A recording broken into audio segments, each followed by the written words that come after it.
Hi guys, I'm Woodcraft Hamster and I thought I'd do another little video for you today on my flint and steel fire kit. Now you've seen a few of these already recently and what I wanted to talk about today are these. These are sulphur matches, often referred to as Lucifers, and they're a really nice little addition to like a traditional fire kit.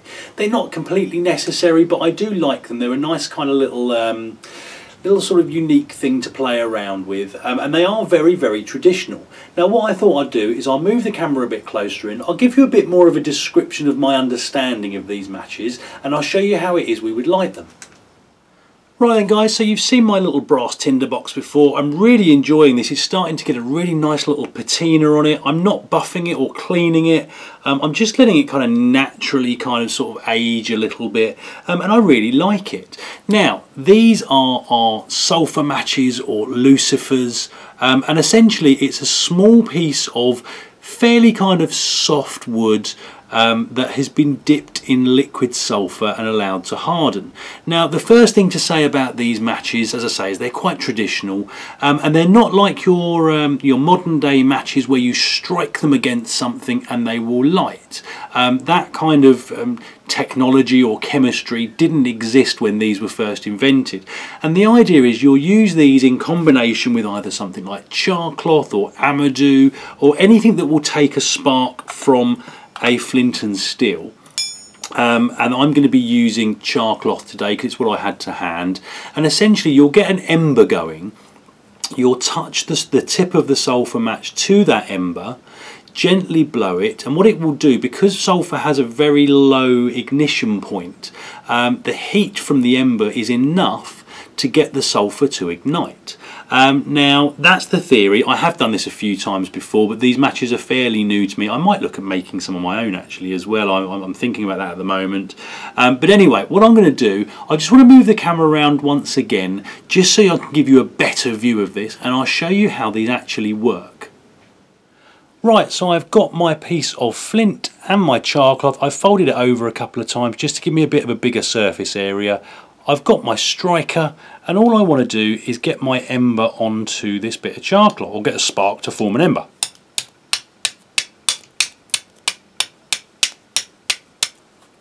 A little bit closer.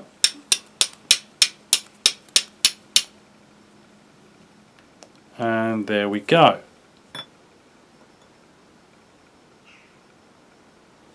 So hopefully you can see that. Move my finger out of the way so I don't burn myself. And essentially you take your sulphur match, and actually straight off there, has taken me a bit longer sometimes, but as I say, sulphur has got such a low burning point or flash point that it will ignite. It's a very kind of, it's quite a what's the word I'm looking for, it's not a very hot flame, and obviously as soon as it takes that piece of wood, then you've got your flame.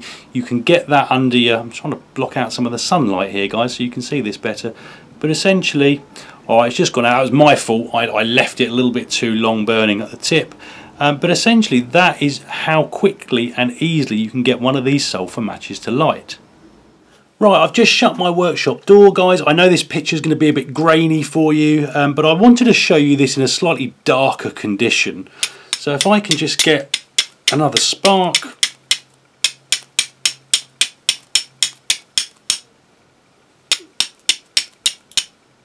There we go. So there's our ember, here is our sulphur match, and there we have our lit match. Now as I say, this is kind of the traditional way of doing it. This was kind of at the time, and you can see some of that sulphur still burning off there. Need to be careful not to let it drip on you, as I've had this hit my leg once before and it's a very unpleasant experience. But essentially this was the traditional way of doing it. It was kind of very modern technology for its day, whereas before you would have had to use things like char cloth or amadou, and then something like a tinder nest to actually get your flame. These were very popular both in sort of rural areas and urban areas. Urban areas especially, because you could wake up in the middle of the night, you'd have a candle in your tinderbox maybe next to your bedside, and you could very quickly make a spark, get your char cloth or whatever going, light your match, and then light your candle. And that was a much quicker and easier way of doing it than traditionally trying to sort of blow a flame from a tinder nest or something similar.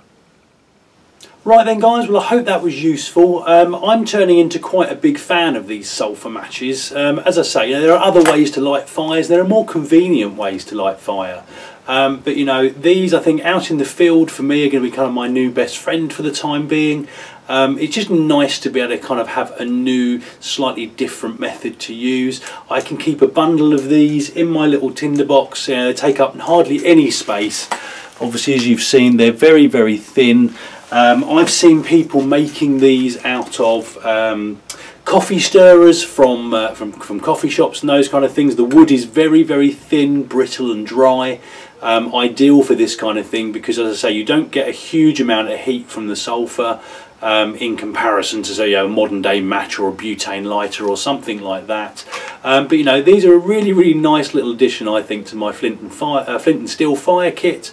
And I am thinking about making some of these myself. I mean, the process, as I understand it, is really simple. You get some sulphur powder, you melt it down into a liquid, you dip your wood into it and let it dry, and it seems to be as simple as that. So watch out for that in the future. Hopefully the next couple of weeks I'll be getting hold of some sulphur and giving this a try.